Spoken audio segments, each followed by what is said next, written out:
السلام عليكم، كنتمنىكم في احسن الاحوال تكونوا بخير وعلى خير. قصتي اليوم غادي تكون على واحد السيده اللي كتعاود قالت لك انا عايشه في برا، في عمرها 26 سنه، عايشه على برا في الخارج، هي وراجلها خدامين، خدمتهم على قد الحال. دازت واحد الفتره هما خدامين، وكتعرفوا التكرفيس وتماره اللي تيكون يعني اللي خدامين على برا، الله يحسن العوان، راه ما كتكونش عندهم شي خدمه مزيانه، تيكونوا تيضربوا تماره. ومهم ما علينا، دازت واحد المده وهما هكاك يعني كيجمعوا وكيحاولوا انهم يوفروا وكيخدموا على راسهم باش يديروا مستقبلهم. بقاو على داك الحال هذاك سنين، تقريبا شي 6 سنين، حتى لواحد النهار حتى مرض راجلها مرض بالضيقه، يعني بكون ديك الخدمه اللي كان كيخدم بديك المبيدات. المهم مرض بالضيقه واحد المده نتاع 6 شهور وهو مريض، ودوز حتى النقاهه. في ديك الفتره هذيك كتقول بانها دازت عليها دكاكه، دازت عليها تماره، تكرفصات وتعذبات، كانت كتخدم وكانت كتزيد في السوايع والدمر وتجمع، كانت كتقتصد في المصروف باش تخلي باش تجمع شويه وتخلي للدواء وتخلي المصروف ديال البنيات. نسيت ما قلت لكم بان كان عندها 2 بنيتات ديك الساعه كانوا باقيين صغار. طبيعه الخدمه ديالها دوك البنيتات كانت كديهم لاكريش، يعني الحضانه، باش كتمشي للخدمه ديالها، وكانت كتخلص عليهم يعني حتى المصاريف نتاع الحضانه. كانت كتقتصد شويه في المصروف نتاع الدار، يعني في الماكله كانت كتجيب فقط غير الضروريات، يعني ما كانتش كتصرف وتجيب من كل شيء. كتعاود مسكينه باللي دازت عليها تماره، وكانت كتزيد في السوايع، والخدمه عندهم كانت شويه صعيبه.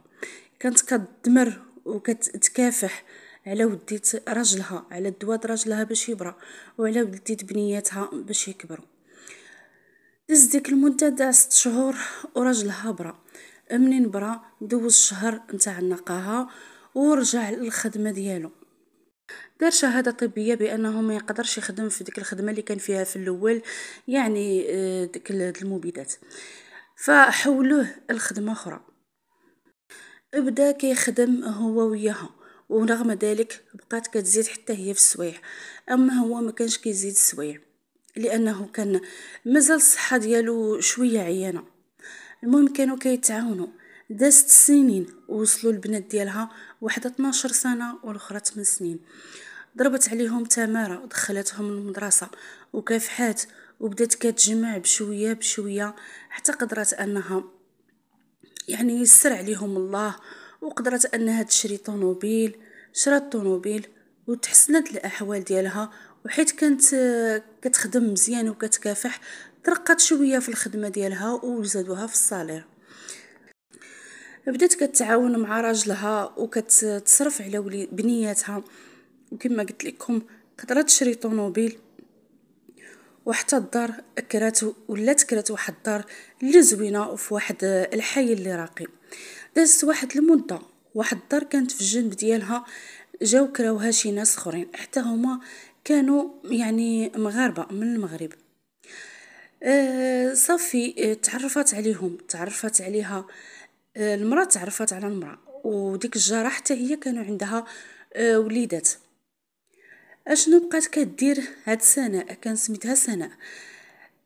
مني تعرفت على ديك الجاره بقات كتعيط عليها مره تيشربوا قهوه، هي اللي كتعيط عليها وكيشربوا قهوه في دارها، اما الاخرى ما كانش كتعيط عليها، بحكم على اللي قالت من بعد ان كان المستوى ديالها شويه ضعيف في الدار، فما كانش عندها شي فراش نيت ولا شي حاجه نيت اللي يحمر الوجه ولا اللي تعرض على صحاباتها ولا هذا. فسناء هي اللي كانت كتعيط ليها ويشربوا قهوه.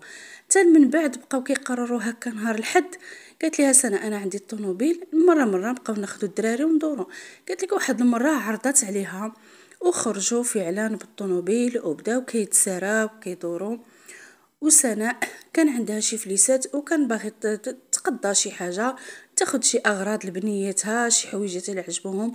مشاو لواحد المول كبير وتقضاو، وشرات شي بياسات لبناتها وش وتقدات حتى من تما داكشي اللي غادي تحتاج. كما قلت لكم تيسرات الامور معاها من بعد واحد الكفاح وتماره مده طويله. هنا ديك الجاره بقات غير كتشوف فيها، وشي شوفات قالت لك ماشي هما هادوك بحال شوفات ديال الحقد. الجاره ما كانتش هازه الفلوس، قالت ليها كون كنتي علمتيني كون هزيت معايا غير حتى انا باش نشري لبنياتي ولا هذا ولوليدي. قالت لها انا ما كنتش ناويه انني نشري، ولكن منين خرجت ولقيت هذا الشيء فماشي مشكل نشري.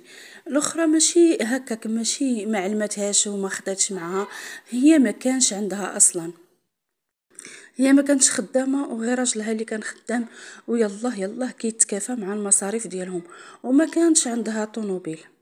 وحتى راجلها ما كانش عنده طوموبيل كما قلت لكم. يلا حتى هما بداو حياتهم تما في ديك المدينه، في ديك الدوله اللي مشاو ليها، ومازال يعني مازال ما كانوش يعني عندهم طوموبيل ويلا يلا راجلها قلت لكم كيتكافى مع المصاريف ديالهم.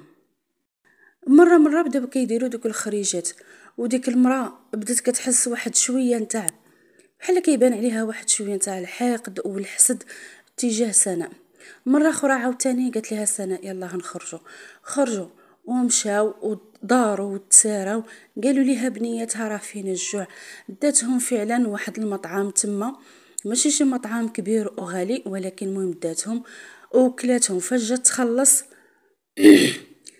الاخرى ما كانش عندها الفلوس، فسناء قالت ليها ماشي مشكل انا نخلص الدنيا هانيه، كل واحد ومره ماشي مشكل. منين سالاو ديك الخرجه ديالهم ورجعوا، ديك المراه هذيك بحال الا تقرصات واحد شويه، خرجت الطريق كامله اللي كتقول سناء انها يعني ما هضراتش وبقات غير ساكته وبقات غير تخنزر حتى وصلوا. منين وصلوا هبطت ديك المراه من الطوموبيل، وفي ديك البهضه ديالها وفي ديك المهم يعني ديك السرعه ديالها نسات الصاك ديالها ومشات دخلت مشات طبعا لدارها. سناء رجعت دخلت لدارها، المهم هي وبنياتها وداكشي. منين رجعت لطوموبيلتها كتلقى بان المراه انسات الصاك، فكتاخذ الصاك وكتطلع. قالت لراجلها قالت ليه انا غادي نمشي ندي الجاره صاكها راه نساته. وقال ليها لا وغير صوني عليها تجي تديه. قالت ليه هو المشكله بان التليفون راه عندها هنايا وكلشي عندها هنايا، انا غادي نمشي نديه ليها للدار. داكشي اللي دارت سناء، هزات الصاك نتاع المراه ومشات داتو المراه للدار. شويه بدات كتبني وقفات حدا الباب باش تدق، بدات كتسمع الهضره ديالها ديك جارتها مع راجلها كيتناقروا وكيتغاوتوا. فبقات متردده سناء واش تدق الباب ولا لا. وفي داك الحاله هذيك في داك سميتو داك الظرف اللي شافته، قالت يعني هما مديرون جهين ما يعني حشمات. في واحد شويه سناء وهي كتسمع السميه ديالها، قالت ليه يعني سمعت ديك المراه مع راجلها كتقول ليه مالها هذيك سناء عندها الطوموبيل وانا ما عنديش، مالها عندها باش تصرف وباش تسارى وباش تشري وانا ما عنديش. بقات المهم كتنقر على راجلها، كيقول لها شوفي هذه هي حالتنا وهذا هو المستوى ديالنا وانتي عارفاه، ودابا ان شاء الله نديرو. بقات كتبين داك الحقد ديالها. قالت لي شحال كنحقدها وشحال كنحسدها، هي عندها وانا ما عنديش، وتتبقى تفخم عليا كل مره كتبقى تخرجنا، وهذه تفخم عليا زعما راه عندها الطوموبيل راه عندها هذه.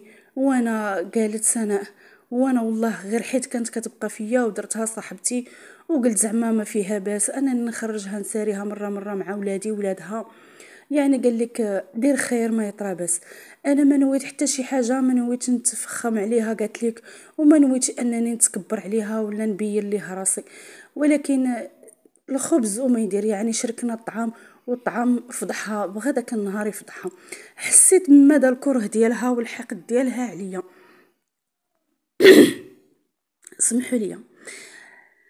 قلت لك تما ما عرفش اشنو غادي ندير، ولكن دقيت عليها ومديت لها الصاك، قلت لها شد اختي الصاك. وما بغيتش نقول لها انني سمعت وشنو سمعت، ولكن اللي قلت لها اختي انا راه ضربت تماره وتكرفصت باش وصلت لداكشي اللي وصلت ليه، وانتيا بنادم اللي فيه الحقد وفيه الحسد راه عمرو ما كيدير شي حاجه وعمره ما كيوصل لشي حاجه. قلت لها صافي اختي، ما بيني وبينك من اليوم حتى شي حاجه، وما غاديش نبقى نبان عليك وما غاديش نبقى نتفخم عليك. بقات كتراعد في الهضره وكتهضر لا لا ماشي هكاك لا هادي. قلت لها صافي داكشي اللي سمعتو راه سمعتو. عطيت ليها صاكها وهي تمشي، قالت لك فحالها، مشيت فحالي وهذا ما كان. قطعت العلاقه ديالي بها وليت عايشه حياتي، وليت كنعرف بان الناس راه ماشي كلهم بحال بحال. كنتمنى قصتي اليوم انها تعجبكم، وماشي اي واحد نديروه جارنا، وماشي اي واحد نديروه بحالنا. وشكرا لكم بزاف، وما تنساوناش طبعا بالتعليق الزوينه واللايكات. اللايكات اخوتي راه كتنساو اللايكات. وشكرا لكم بزاف.